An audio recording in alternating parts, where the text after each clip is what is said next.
Que Deus continue abençoando você. Os músicos também podem ficar à vontade. Graças a Deus. Hoje nós vamos ler o texto que está em segunda carta de Paulo a Timóteo. Segunda carta de Paulo a Timóteo, capítulo 4, a partir do verso 2. Segunda Timóteo 4, 2. Deus me usa, fala com os meus irmãos através da minha vida, me dá graça, me dá sabedoria, sensibilidade, em nome de Jesus. Atende à necessidade do meu irmão, da minha irmã, realiza o desejo do coração deles também. Que a palavra ela seja do Senhor para a vida de todos eles, em nome de Jesus. Pregue a palavra, esteja preparado a tempo e fora de tempo. Repreenda, corrija, exorte com toda paciência e doutrina, pois virá o tempo em que não suportarão a sã doutrina. Pelo contrário, sentindo coceira nos ouvidos, segundo seus próprios desejos, juntarão mestres para si mesmos. Eles se recusarão a dar ouvidos à verdade, voltando-se para os mitos. Você, porém, seja sóbrio em tudo, suporte os sofrimentos, faça a obra de um evangelista, cumpra plenamente o seu ministério. Graças a Deus. Meus irmãos, Paulo conversa com o Timóteo através de uma carta. Timóteo era pastor de uma igreja em Éfeso. A igreja em Éfeso, ela era uma igreja fortalecida numa cidade muito importante da época e da região. Inclusive, nós conversamos a respeito de Éfeso não faz muito tempo, nos 12 dias. Éfeso tinha entre algumas questões importantes para nós considerarmos na introdução da nossa reflexão, que a igreja estava inserida dentro de um seguinte contexto político. O império era o imperador romano, o Império Romano. Então, o Império Romano, ele não era fã do cristianismo. Então, o imperador não facilitava para a pessoa por ela ser cristã. Qualquer coisa que fosse acontecer da ordem do cristianismo, não haveria facilidade, porque o império era contra. Aliás, o Coliseu foi construído pelo imperador para lançar os cristãos no Coliseu e, com isso, animar o imperador. E ali os cristãos eram jogados aos leões para serem devorados pelos leões, fazer a alegria do imperador. Então, na época, quando Paulo escreve para o Timóteo, a igreja em Éfeso estava dentro desse contexto. O governo da época era contra o cristianismo. Além do governo que era contra o cristianismo, havia ainda as ideologias pagãs, os ensinamentos pagãos, as seitas e as heresias que se multiplicavam. Então, a igreja que estava situada numa cidade onde tinha um grande templo, do qual era adorada uma deusa. A cidade estava envolvida no paganismo, na idolatria. Então a igreja em Éfeso tinha que administrar essa situação, porque o povo que estava ali se reunindo na igreja em Éfeso, mas havia a perseguição da parte do império, havia as dificuldades a respeito dos ensinos, que eram ensinos contrários à palavra de Deus, e ainda, para se somar, havia a perseguição gratuita, pelo simples fato da pessoa ser cristã. Só da pessoa ser cristã, ela já passaria por perseguição. Isso aconteceu lá atrás, 2000 anos aproximadamente, né? um pouco menos, esse tipo todo de situação acontecendo quando Paulo escreve para o Timóteo, que era um jovem pastor cuidando da igreja em Éfeso. O que acontece é que nós devemos de olhar a história, devemos olhar o texto, mas devemos de trazer para os nossos dias a reflexão. Então nós vivemos dentro de um contexto onde o governo é contra o cristianismo.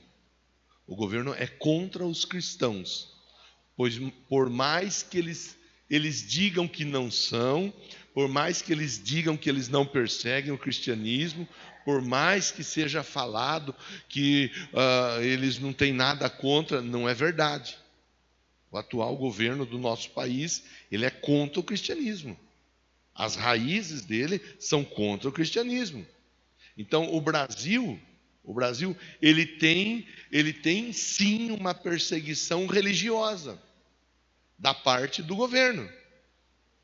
Muita coisa é feita por tantas e tantas profissões de fé e não há nenhum tipo de dificuldade. Conforme o que uma igreja cristã faz, a dificuldade ela se avoluma de uma maneira tal. Enfim, esse é o país que nós estamos vivendo hoje, onde o governo, de uma maneira geral, vai contra a fé que eu e você professamos. Aliado a isso, nós temos tantos e tantos ensinamentos que são contrários à palavra de Deus. Nós vivemos num tempo, numa época, em que muita coisa é ensinada totalmente na contramão da Bíblia. Vivemos num período onde a internet, ela permite que qualquer pessoa, abra lá uma transmissão ao vivo e pregue e fale como se fosse um cristão, como se fosse uma cristã, e fale o que achar que deve falar. E nós vemos tanta coisa complicada por aí, não são poucas as aberrações, não.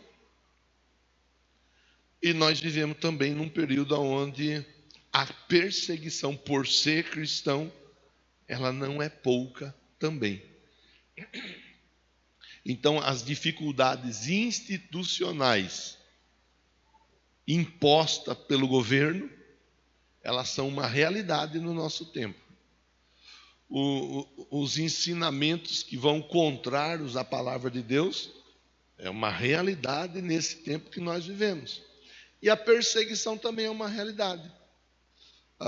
Estava esses dias conversando com a Márcia, minha esposa, e ela comentou da Cláudia Leite. Você conhece a Cláudia Leite? Talvez você nunca tenha curtido a música que a Cláudia Leite canta, mas ela é uma cantora conhecida no Brasil e fora do Brasil. E ela está passando por um processo de conversão. E no processo de conversão que ela está passando, ela está testemunhando Jesus. Lá na Bahia, de onde é o berço, de onde ela vem, lá na Bahia há um ajuntamento dos artistas, vou pôr entre aspas esses artistas, há um acordo ali entre os artistas de boicotar e de impedir que ela faça apresentações na Bahia. Exatamente para ela não testemunhar que ela agora é cristã. Igual o Lázaro, que era da banda Olodum, fazia. Eu sou de Jesus, eu sou de Jesus, eu sou de Jesus. Para. Você lembra do Lázaro? Então, o Lázaro, ele teve força para anunciar. A Cláudia Leite, ela está sofrendo um bloqueio gigantesco, porque está professando a fé, porque está dizendo que é cristão. Mandei um vídeo esses dias para os nossos jovens e adolescentes, e mandei um vídeo de um senhor que testemunhava, falava de Jesus no ônibus, e um rapaz se levantou e deu um tapa na cara do senhor lá no ônibus, que o senhor estava pregando o evangelho, só por isso. E o senhor, ele não revidou, ele se manteve firme, ele falou do amor de Cristo pelo rapaz. Final das contas, o rapaz acabou se rendendo, acabou cedendo ali, aceitando até Jesus como Senhor da vida dele, abraçou, foi abraçado. Houve uma mudança naquele lugar, mas a princípio o que aconteceu foi o quê? O que aconteceu foi que o rapaz se levantou e foi bater naquele que estava pregando. Vez por outra você deve de ver vídeo, eu não sei qual é a sua rotina de ver vídeos em internet, mas vez por outra a gente vê pessoa pregando o evangelho na rua, pregando.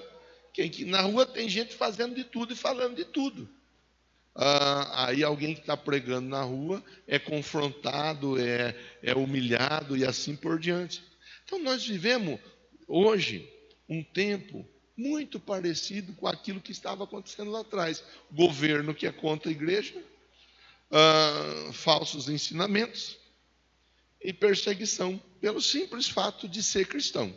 Se é cristão, então você se prepara para a perseguição. Se é cristão, então você se prepara para a turma endurecer a corda em relação à sua vida, à sua casa ou à sua família. É o tempo que nós vivemos. Aí nós vamos para a leitura que nós fizemos hoje. Paulo conversando com o Timóteo. E Paulo falando com o Timóteo, ele vai falar algumas coisas importantes. E aí o Miguel vai nos ajudar, está no verso 2, né? O verso 2 ele vai dizer, olha, pregue a palavra. Então o Paulo, ele começa falando assim, ó, pregue a palavra, em tempo e fora de tempo. Ou seja, independente da dificuldade, a palavra deve ser pregada. Independente da situação adversa que a pessoa possa estar enfrentando, a palavra não pode deixar de ser pregada, porque é a palavra que liberta, é a palavra que transforma, é a palavra que restaura, é a palavra que muda a vida da pessoa, é a palavra que fortalece, é a palavra. A palavra não pode deixar de ser pregada. Eu não vou pregar porque por conta da perseguição, eu não vou pregar por conta da dificuldade, eu não vou pregar por isso ou por aquilo. A palavra, Paulo falou para o Timóteo lá atrás, Deus está falando para nós hoje. A palavra precisa ser pregada, em tempo e fora de tempo. E aí, é interessante ainda que ele diz assim, ó, repreenda, corrija e exorte. Repreenda, corrija e exorte, com toda paciência e doutrina. Com toda paciência e doutrina. E aqui eu quero começar a conversar com você debaixo de uma perspectiva da sã doutrina, com toda paciência e doutrina. Aí, ponto a respeito da doutrina. O que é a sã doutrina? Você gosta de anotar? Anota aí. O que é a sã doutrina? A sã doutrina é o ensino verdadeiro e puro do Evangelho de Cristo. O que é a sã doutrina? É o ensino verdadeiro, puro do Evangelho de Cristo. É a palavra pregada sem intervenção. É a palavra pregada sem manipulação. É a palavra pregada sem ajuste. É a palavra pregada sem o achismo do homem. E aqui nós precisamos fazer a distinção de duas coisas importantes, porque ele fala, repreenda, corrige, exorte, com paciência e doutrina. E aí uma coisa importante para nós pensarmos, que às vezes a pessoa ela pensa de doutrina, e ela pode até fazer alguma confusão, como muitas pessoas já fizeram confusão, falando assim, mas na igreja quadrangular não tem doutrina. O que não é verdade. A doutrina da igreja quadrangular é Jesus, esses são os 4 pilares. Jesus salva, Jesus cura, Jesus batiza com o Espírito Santo e Jesus voltará. Essa é a doutrina da igreja. E a partir desses pilares, muitos outros pilares vão sendo destacados para reforçar a vida da pessoa em Cristo Jesus. O que muitas vezes acontece, e aí nós temos que parar para pensar, porque a pessoa às vezes ela mistura usos e costumes com doutrina. Tem gente que assim, essa igreja não tem doutrina. Por quê? Não tem doutrina porque não usa paletó. Paletó não é conjunto de regras. Paletó é vestimenta, é uso e é costume. As irmãs cortam o cabelo ou pintam o cabelo. Isso daí é costume. Isso não é doutrina. As irmãs usam saia. Ou os irmãos usam calça, capa de espingarda. Aquela calça agarradinha. Isso não é doutrina. Isso é costume. As irmãs usam maquiagem. Costume. Não é doutrina. Você está entendendo, sim ou não? Então nós precisamos fazer essa distinção. Ter esse entendimento do que é doutrina e do que é uso e costume. No tocante a uso e costume, e isso está no regimento interno da nossa igreja, no tocante a uso e costume, como o irmão, como a irmã se veste, se produz e assim por diante, na igreja quadrangular, é ensinado que nós devemos viver com moderação. Moderação. Vai usar uma saia? Está tudo bem, mas usa uma saia comportada. Não precisa usar aquela saia que chama atenção. Aquela saia que o irmão, quando olha, o irmão ou a pessoa que nem seja irmão, o homem, pronto, quando ele olha, fica doido. Não tem necessidade. Vai usar uma roupa, não precisa usar aquela roupa decotada, aonde a roupa vai o decote até no umbigo. Qual a necessidade? É moderação. O regimento interno da nossa igreja fala sobre a moderação. É moderação nos usos, moderação nos costumes. Usos e costumes são um conjunto de acordos estabelecidos para um grupo de pessoas, para um determinado grupo de pessoas. Isso são os usos e costumes. Então, em determinado lugar, um determinado grupo de pessoas entendeu que para eles se identificarem e servirem a Deus de uma maneira tranquila, eles vestem o paletó. E ali está acordado entre eles que os homens vestem o paletó. Ótimo. Esse é o costume que eles entraram num acordo entre si. As mulheres, foi convencionado ali naquele ajuntamento de pessoas que as mulheres elas usam o vestido, que as mulheres elas não cortam o cabelo, que as mulheres fazem assim ou assado, convencionado, o uso e costume de um determinado grupo de pessoas. No nosso ajuntamento de pessoas, foi convencionado que a moderação ela é bem-vinda e deve ser respeitada. Você está entendendo, sim ou não? Agora, quando fala de doutrina, está falando de regra. Está falando de um conjunto de regras a partir do Evangelho. A sã doutrina é o ensino verdadeiro e puro do Evangelho. É aquele ensino que vai ser passado, que vai ser transmitido, sem nenhuma interferência do homem, por mais que seja o homem que pregue a palavra, mas sem nenhuma interferência com a finalidade de agradar A, B, C ou D. Ainda ontem conversava com Adriano, com Gabriel, com Samuel, quando nós estudávamos junto a Bíblia, e falávamos exatamente disso. Eu comentei com eles. Eu não converso com ninguém antes do início do culto. Eu não gosto. Não me procure, porque eu não vou conversar com você antes do culto. A não ser que você queira pegar no pé, falar que o São Paulo perdeu de novo. Aí eu falo com você. Aí eu vou brincar com você, falar do São Paulo. Se você vier brincar comigo e falar, o Palmeiras não tem mundial, eu vou falar, é verdade, o Palmeiras não tem mundial. Se vier dar risada comigo antes do culto, nós vamos rir junto. for para fazer algum tipo de brincadeira, aí eu topo. Aí eu topo. Mas conversar, pastor, o senhor tem 2 minutos para conversar comigo antes do culto, porque eu acabo o culto, eu gosto de sair correndo. Eu não tenho 2 minutos para conversar com ninguém antes do culto. Depois do culto, eu tenho o tempo que você precisar. Por quê? Porque eu gosto de subir aqui e gosto de pregar do jeito que eu faço desde 2004. Desde 2004 é assim. Então eu venho aqui pregar. E eu vou pregar aquilo que Deus me inspirar para falar. Vai ser assim. E eu não quero subir aqui pressionado de não poder de repente falar algo, porque o irmão ou a irmã na entrada do templo conversou comigo de determinada situação. Agora, se eu falar, se Deus vai me inspirar para falar daquilo e eu falar, o irmão ou a irmã vai falar, eu conversei com o pastor agora ali, ele já foi falar lá no altar. Tem gente que não tem maturidade para fazer a separação das coisas. Então, não converso, não gosto de conversar antes do culto. Evito ao máximo para poder subir aqui e pregar. Poder subir aqui e falar. Eu incentivo o irmão, eu incentivo a irmã. Ore e peça para Deus para me usar para falar com você. Ore e peça para Deus para responder na sua vida. Já teve mais de uma vez que o Leandro, a Daniela, até havia comentado, pastor, dá para a gente conversar depois do culto? Dá. E depois que acabar o culto, e aí, Dani? E aí, Leandro? Pastor, Deus já falou tudo o que tinha para falar. Não precisa falar mais.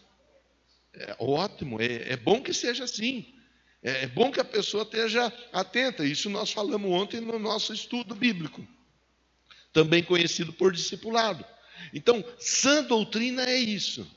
Sã doutrina é eu não ficar esperando que seja falado para me agradar algo que verdadeiramente eu esteja esperando o meu pastor falar, só porque eu sou amigo dele, eu sou amiga dele, ou porque eu dei um presente para ele, ou porque... Não. A sã doutrina é o ensino verdadeiro, puro do Evangelho, sem colocar a interferência relacionada ao humano, que é aquilo que eu falei com vocês, dos usos e dos costumes. Não cabe a mim ficar vindo aqui falar para você a roupa que você vai usar. A roupa que você vai usar, você escolhe a roupa que você vai usar. Cabe a mim, vez por outra, lembrar quando exagero houver, se houver exagero, sobre a moderação. A moderação. Tem uma frase do Ministério da Saúde que fala, se beber, beba com moderação. Então, vai se vestir, se veste com moderação. Mas eu não vou ficar olhando, reparando, falando da roupa que o irmão, que a irmã usa. Mas o Evangelho ele tem que ser pregado. Então, primeiro ponto para nós pensarmos juntos dentro do contexto do Paulo falando com Timóteo. Ele estava falando, fale. E aqui o texto diz, se precisar corrigir, corrija. Se precisar exortar, exorte. Se precisar repreender, repreenda. Mas é importante que exista o quê? Paciência, porque tem pessoa que demanda um pouco mais de tempo para entender e praticar do que a outra. Há pessoas que rapidamente ouvem, entendem e estão abertas à mudança proporcionada pelo Evangelho.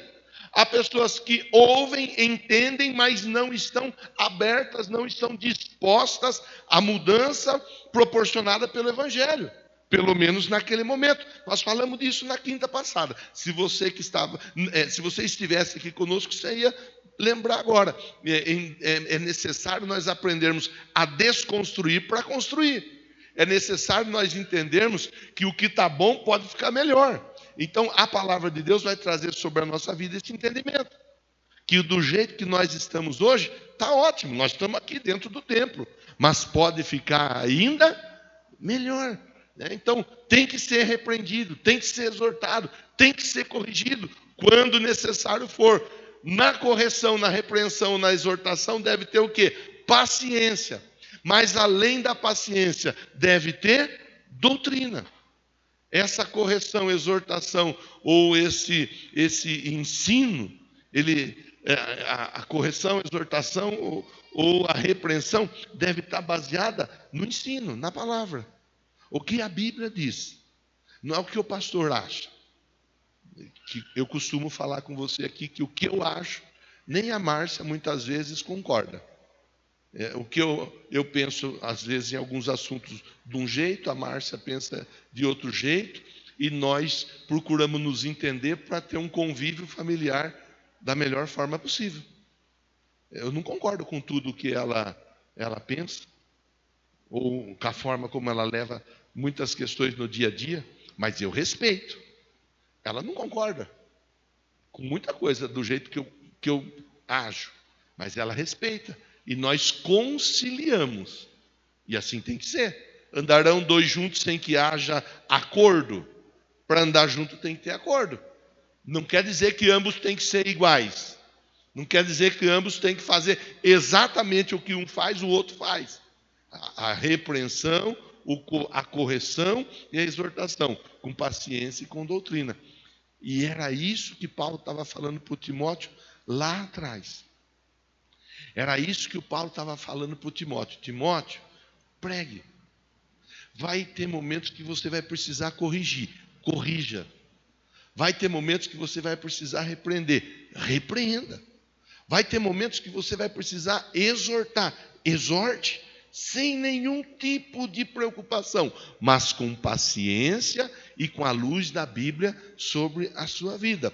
O verso de número 3. Vamos para o verso 3. Olha o que diz. Virá tempo em que não suportarão o quê? A sã doutrina.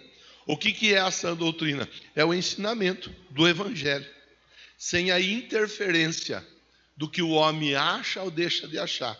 Gosta ou deixa de gostar. Haverá tempo em que não suportarão a sã doutrina. Pelo contrário, eles, sentindo coceira nos ouvidos, juntarão mestre para si mesmo, segundo os seus próprios desejos. E esse é um tempo que nós estamos vivendo. É um tempo onde você tem que tomar cuidado com o que você fala. Tem que tomar cuidado com o que você prega. Você deve de pregar, deve exortar, deve repreender, deve de corrigir. Mas tem que tomar muito cuidado. Porque as pessoas, de uma maneira geral, elas estão procurando o quê? Uma palavra que faça coceira no seu ouvido. Aquela palavra que agrade.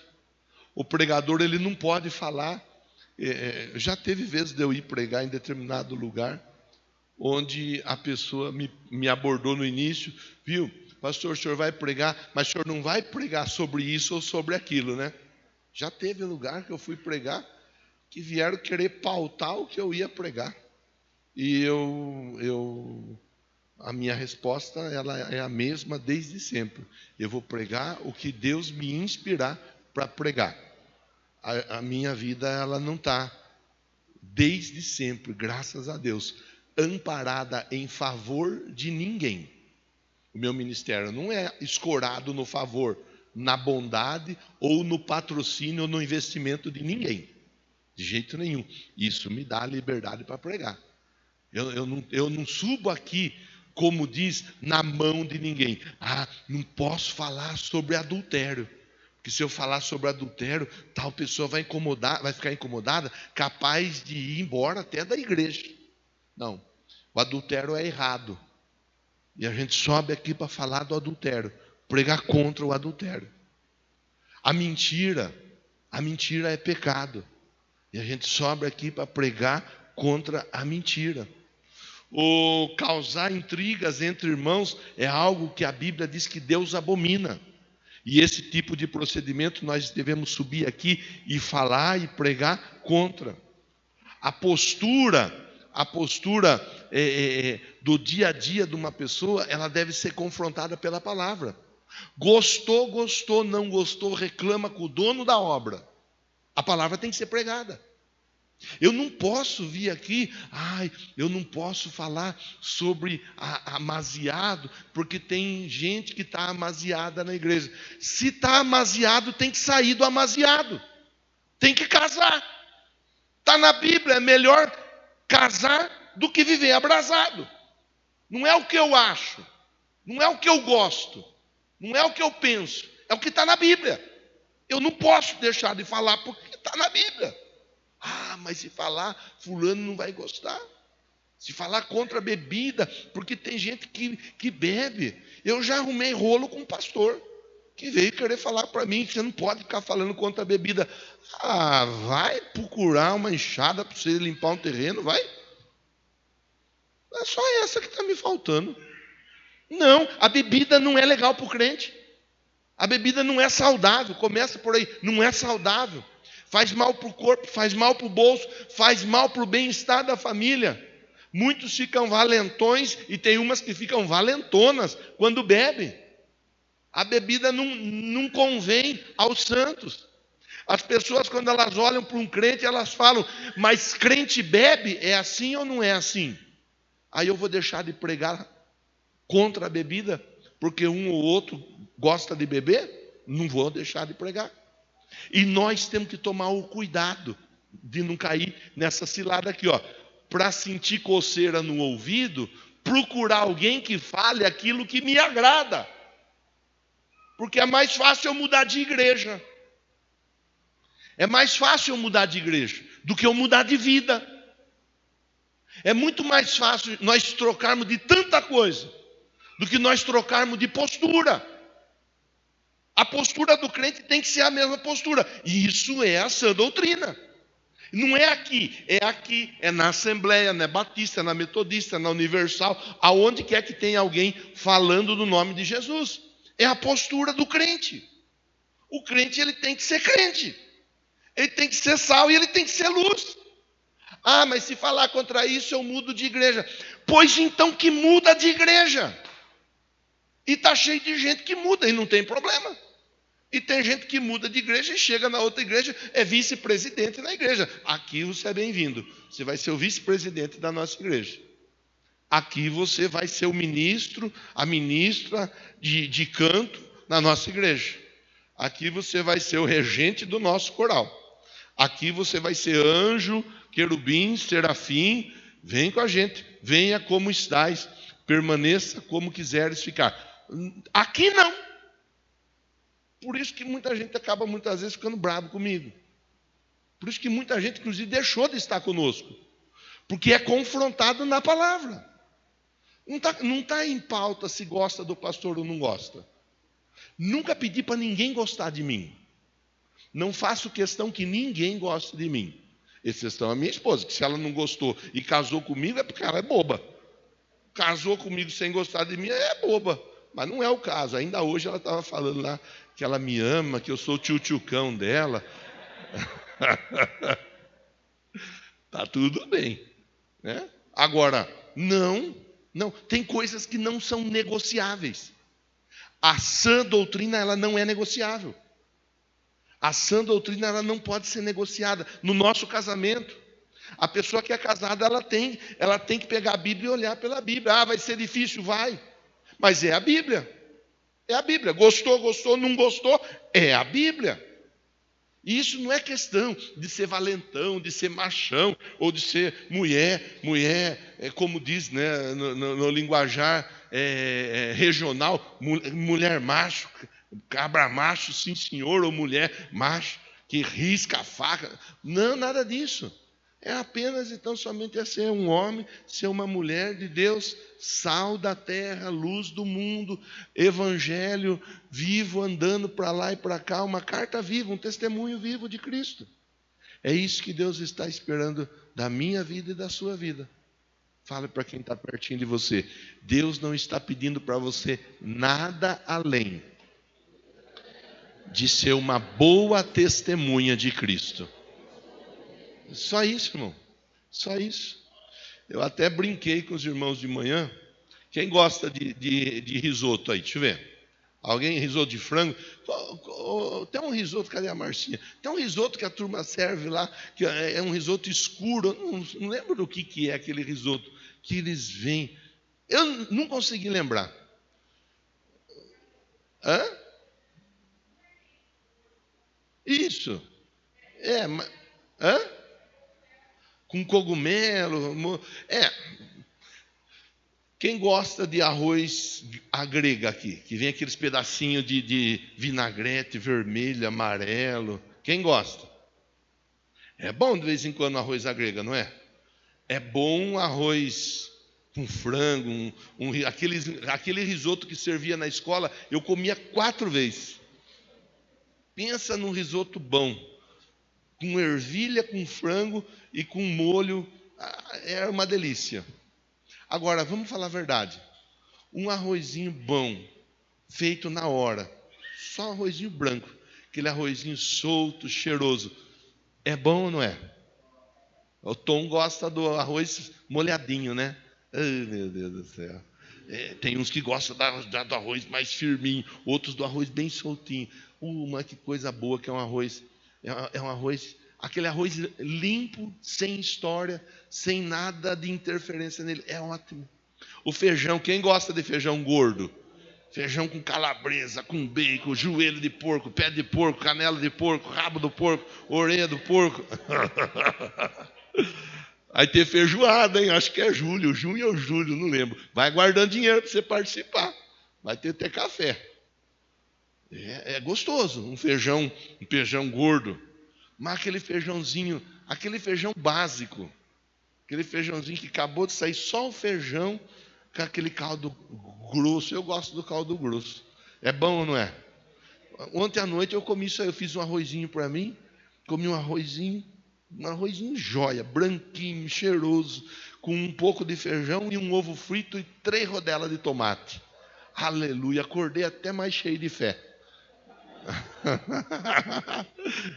É verdade, é verdade, não estou brincando. Os meninos comeram aqui arroz com calabresa, com salsicha, colocaram um monte de coisa, folha de árvore, eles colocaram de tudo para render. E eu fui lá em casa, falei, não, eu não vou comer, eu vou comer lá em casa. E depois eu faço, eu fiz. O basicão. Eu estou brincando com você com o assunto da comida. Mas eu estou tentando dizer para você assim, o evangelho ele tem que ser simples, ele tem que ser puro. O evangelho ele tem que ser o mais simples possível.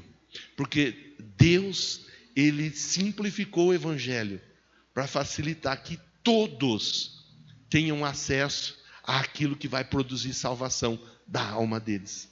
O evangelho sendo simples, uma pessoa concursada, formada, com vários diplomas, uma pessoa PhD e assim por diante, ela vai entender o evangelho.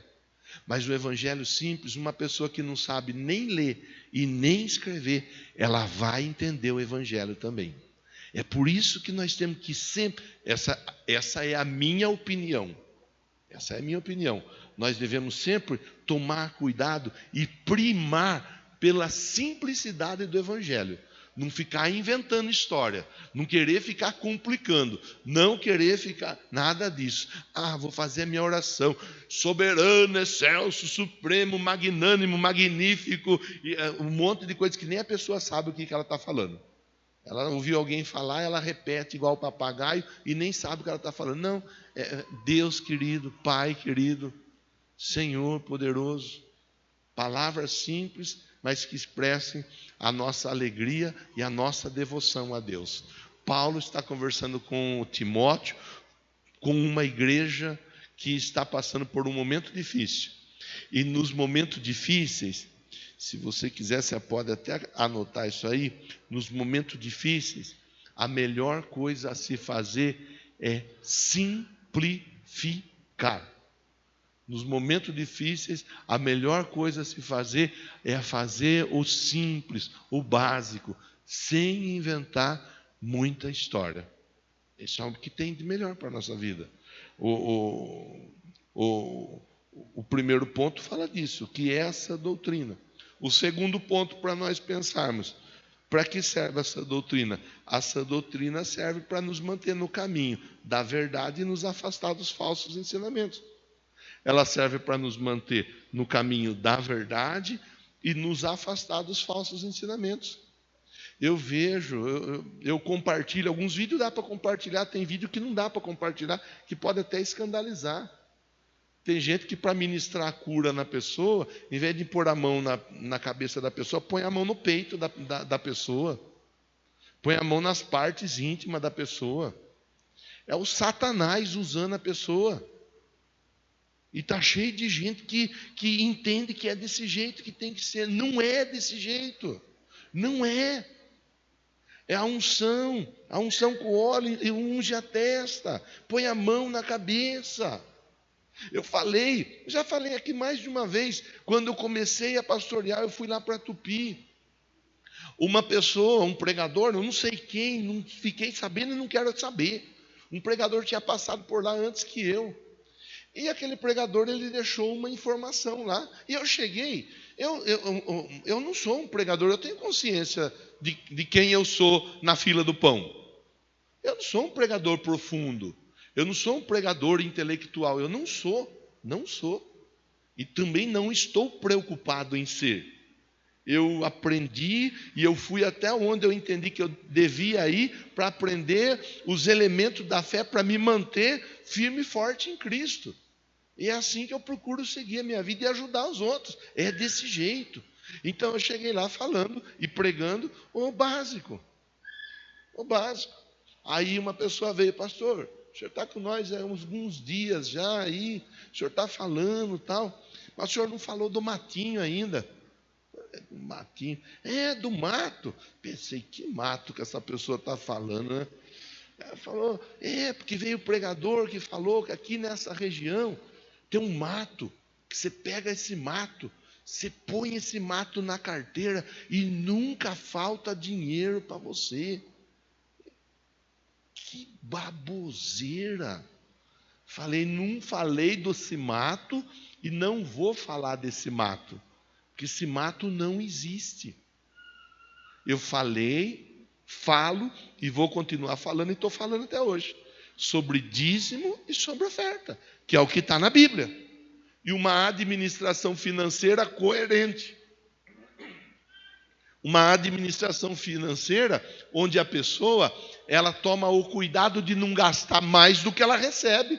Ela toma o cuidado de fazer os planejamentos. Ela toma o cuidado de saber até onde ela pode ir. Minha mãe, coitada, foi até a 4ª série. Eu cresci ouvindo minha mãe falar. Ela falava nenê. Fala, nenê, veja de você não abrir a perna mais do que deve. Não dá o passo maior do que a perna. Eu cresci ouvindo minha mãe falar. Alguém ouviu a mãe falar isso aí também? O pai? Então, é isso. Não dê o passo maior do que a perna. Com outras palavras, seja responsável na sua administração. Aí você é fiel nos dízimos, você é fiel nas ofertas, Deus vai pegar esse pacotão todo, responsabilidade aliada à obediência, e Ele vai manifestar o milagre da promoção, da proteção, da provisão na vida da pessoa.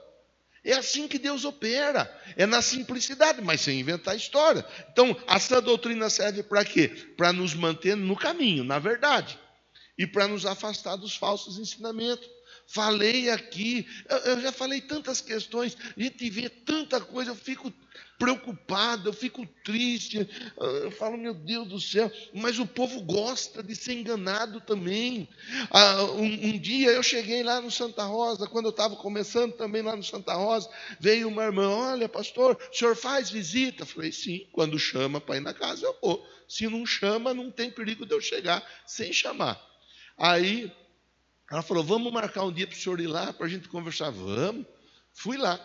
Então, pastor, porque veio o pregador, e o pregador falou que a minha família não afirma, meu marido não afirma na igreja, porque foi feito um trabalho, e esconderam o trabalho na minha casa. Agora você acha, pastor, inveja, casa nova, esconderam um trabalho. Falei, não tem problema, irmã, fique tranquila. Seu marido tem martelo, tem talhadeira? Ele tem. Falei, então pega lá. Vai pegar a talhadeira com martelo em nome de Jesus. Que nós vamos começar a derrubar a sua casa. E nós vamos derrubar tudo até achar esse trabalho. A hora que a gente achar o trabalho, a gente desfaz o trabalho. Pastor, mas desse jeito? Então, se acredita que pela palavra de Deus, a maldição é quebrada na sua vida, na sua casa, na sua família? Eu acredito. Então, vamos orar e vamos derramar o óleo. E vamos esquecer desse assunto. É melhor, né, pastor? Oramos, ela afirmou, o marido afirmou, a filha afirmou. Hoje não sei como que estão, mas aquele entendimento equivocado havia sido colocado por terra. Então as pessoas que... A Márcia um dia teve muito doente, minha esposa Márcia. Teve muito doente. Ela estava com 30 e poucos quilos. Amarela da cor desse pano, que não é amarelo, mas está perto do amarelo. Eu não conhecia ela nesse tempo. Ela ficou muito doente, hepatite C. Não sabe até hoje de onde que contraiu. Suspeita de um lugar, mas como é suspeita, não dá para falar num procedimento médico que ela passou. É suspeita, então não dá para afirmar. Estava morrendo. Está aí a Vânia, que viveu esse tempo junto. Está aí a Márcia, que é a pessoa que pode falar melhor. Aí um dia foi receber oração. Alguém foi fazer a visita na casa. Levou um frasco de óleo. Levou o frasco de óleo. E deu o frasco de óleo inteiro para ela beber. Bebeu. Bebeu óleo ou não bebeu? Por isso que até hoje ela faz assim, não faz nem... Ela está...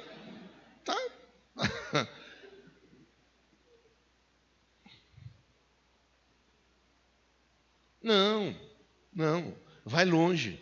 Se a gente ficasse com essa conversa, e se eu fosse dar para você a oportunidade de você falar coisas que você viu ou ouviu, eu sei que vai longe essa conversa. Então não é essa a intenção. A intenção é o quê? É chamar a sua atenção para a simplicidade do Evangelho. A sã doutrina, ela evita, ela nos protege, para que nós não entremos em fria e em enrascada. O terceiro ponto vai falar sobre o perigo de abandonar a sã doutrina. Quando eu abandono a sã doutrina, eu estou afastando da verdade e me tornando vulnerável às heresias. Abandonou o Evangelho, abriu mão do Evangelho, começa a se afastar da verdade. Se afastou da verdade, tanto faz como tanto fez. A pessoa já não mais se preocupa se é certo ou é errado. A pessoa simplesmente vive do jeito que ela acha que ela deve de viver. Vou usar uma palavra aqui que é um pouco pesada, mas é uma palavra que não vai machucar ninguém. A pessoa passa a ficar indiferente a tudo. Você pode falar, você pode conversar, você pode argumentar. A pessoa, ela simplesmente, ela ouve por educação, mas ela não absorve, porque ela está, como que fala quando a pessoa está sob efeito de anestesiada. A pessoa está anestesiada. Então, quando a pessoa abre mão da sã doutrina, ela fica anestesiada. A verdade já não é mais tão importante para ela. Pior do que a verdade não ser tão importante, essa pessoa começa a ficar vulnerável às heresias. E aí ela começa a viver questões que são totalmente traumáticas e problemáticas para ela. Por isso tem tanta gente desviada. Porque para muitas pessoas, a sã doutrina, o Evangelho, o básico, aquilo que eu estou conversando desde o começo, deixou de ser tão importante. A pessoa começou a querer inventar história. Nessa de inventar história, em algum momento ela se atrapalha, porque o Evangelho é simples, ela quer complicar, ela se atrapalha na sua complexidade. E, consequentemente, ela começa a se afastar da verdade e começa a pender para o lado da heresia. Tanto faz como tanto fez. O último ponto que eu quero elencar com vocês é o benefício da sã doutrina. Quando eu sigo a sã doutrina, em primeiro lugar, eu estou firme na fé. E a sã doutrina me ajuda protegendo contra os enganos do mundo. E nós não estamos vivendo um tempo fácil. Nós não estamos vivendo um tempo tranquilo, não. Você tem filho, você tem filha, cuida do filho, cuida da filha. Não, irmão, mas não é dar comida para ele ou para ela. Que tem gente que pensa que cuidar é dar comida e dar roupa. Não é isso, não. Dar comida e dar roupa também porque ele não pediu para nascer. Se nasceu foi porque você sabe, né? Você já entendeu. Então, cuida dele. Dá comida, dá roupa. Mas cuida, ajuda, instrua, proteja seu filho. Eu vi um vídeo que eu ia até compartilhar. Falei, mas eu já compartilhei tantas essas coisas. Aí a turma veio ficar brava comigo. Um jovem, ele se entende como cachorro. E aí ele estava correndo atrás da turma na rua, mordendo a turma, precisou chamar a polícia, o canil, para prender o rapaz. Parece que eu estou falando uma coisa de cinema, de filme, não parece? Mas não é, não. Você toma cuidado, que a qualquer hora pode aparecer alguém querendo morder a sua canela na rua aí. Parece que é brincadeira, mas não é. É uma verdade. Então, quando eu permaneço na sã doutrina, em primeiro lugar, eu fico firme. E estando firme, eu acabo conseguindo sair fora dos enganos do mundo. Que o mundo oferece engano de tudo quanto é forma. E, em segundo lugar, eu estou capacitado a viver ajudando outras tantas pessoas. Que Deus nos ajude. Que Deus nos ajude. Hoje é dia de Santa Ceia. Hoje é dia de nós participarmos do corpo e do sangue de Jesus. Outro dia, conversando com o pastor Jonathan me disse, pastor, tal pessoa me abordou aí na rua, e me abordou e disse, viu, vocês acreditam que vocês são pecadores, mas nós não somos pecadores, nós não temos pecado. Mentira do Satanás. Satanás usando a boca da pessoa para trazer confusão. E esse tipo de discurso está espalhado pelo bairro aqui. Está espalhado pelo bairro. Inclusive as pessoas abordam crianças e juniores com esse tipo de discurso. Se a própria Bíblia ensina, todos pecaram e estão destituídos de Deus, quem é que pode falar que nós não somos pecadores? Se nós participamos, e Paulo falou, Jesus falou, Paulo enfatizou, fazer isso em memória de mim. Todas as vezes que comer desse pão, beber desse sangue, ou desse suco, ou desse cálice, façam isso em memória de mim. Uma vez por mês, aqui nós participamos da Santa Ceia, para relembrar que Jesus morreu pelos nossos pecados. Nós somos pecadores, sim. No corpo de Cristo e a partir do sangue, nós vencemos o pecado, mas nós vamos dia após dia lutando contra o pecado, tanto que a Bíblia ensina, aquele que está em pé, cuide para quê? Para que não caia.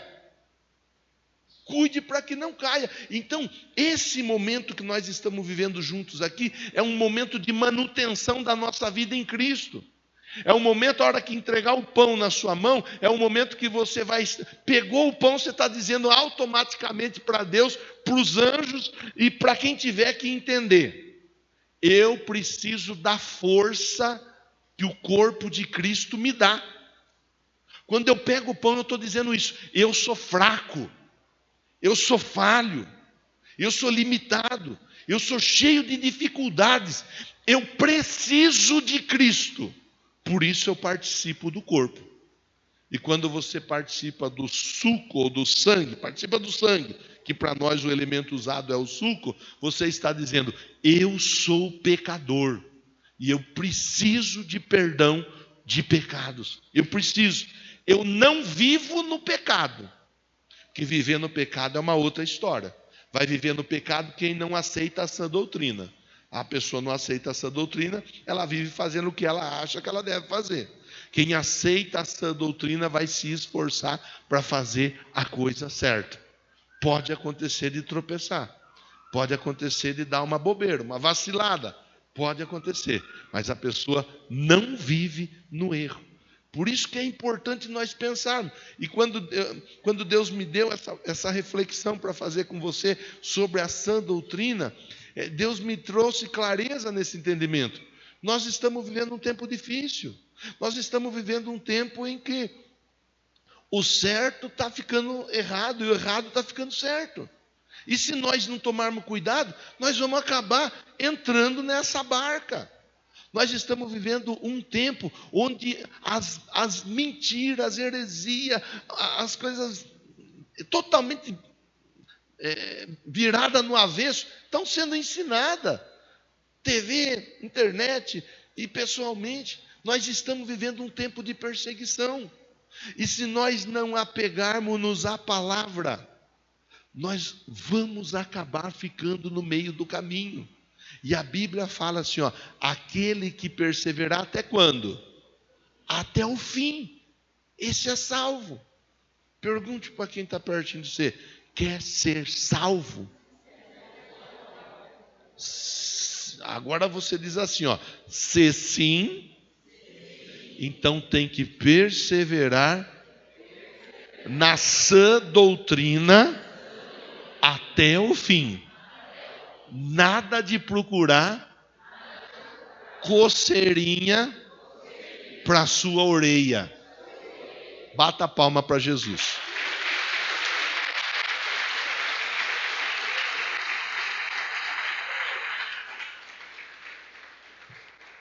Vamos orar? Os músicos, os diáconos, todos podem se posicionar. Mesmo assentado, irmão, eu quero orar com você nesse momento. Leve seu pensamento a Deus. Converse com Deus agora. Apresente a Deus agora, em nome de Jesus, a sua vida. Pastor, eu vim para cá, está difícil, pastor. O que o senhor falou aí parece até que o senhor sabe da minha história. Eu não sei da sua história, Deus sabe da sua história. Deus sabe da minha história, Deus sabe da nossa história. Está difícil para todos nós. Está difícil para todos nós. Não está fácil para ninguém. Não está fácil para ninguém. Agora, a nossa saída é o Evangelho. Evangelho é a boas novas. Boas novas é, o homem é pecador, mas Jesus salva. Essa é a boa nova. Saiu disso daí, saiu de Cristo, não tem salvação. Não tem salvação. Na Bíblia está escrito, não há outro nome dado aos homens que importa ser buscado. Salvação somente em Jesus. Ore a Deus, fale com Deus. Meu Deus, eu agradeço essa oportunidade, esse privilégio. Eu agradeço esse tempo em que eu pude conversar com os meus irmãos com a Bíblia aberta. Não é o que eu acho, o que eu quero, o que eu penso. É o que está na palavra. E na palavra está, sejam santos porque o que vos chamou é santo. Santificai-vos, pois amanhã o Senhor fará maravilhas no meio de vós. Segue a paz com todos e a santificação, sem a qual ninguém verá o Senhor. Não é o que o pastor gosta, não é o que o pastor quer, não é o que o pastor espera, não é o que o pastor pensa, é o que a Bíblia orienta. E eu me submeto à tua palavra também, juntamente com todos os meus irmãos. Não é fácil, é verdade, mas a Bíblia diz para nós que todas as coisas são possíveis ao Senhor. E tudo aquilo que nós pedirmos, crendo, nós vamos receber. Talvez alguém aqui vivendo um tempo difícil. Talvez alguém tentando viver uma nova vida. Talvez alguém tentando viver um novo momento. Talvez alguém tentando, ó Deus, passar por um momento de transformação.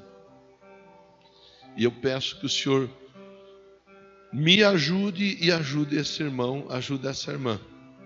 Que nós não viemos para cá para distrair a nossa cabeça. Pelo contrário, nós viemos para cá para ouvirmos a tua voz. E a tua voz, mais uma vez, alcançou o nosso coração, reforçando a importância e a necessidade de nos apegarmos à sã doutrina. Abençoa este povo para a glória do teu santo e poderoso nome. Diga amém. Você será servido.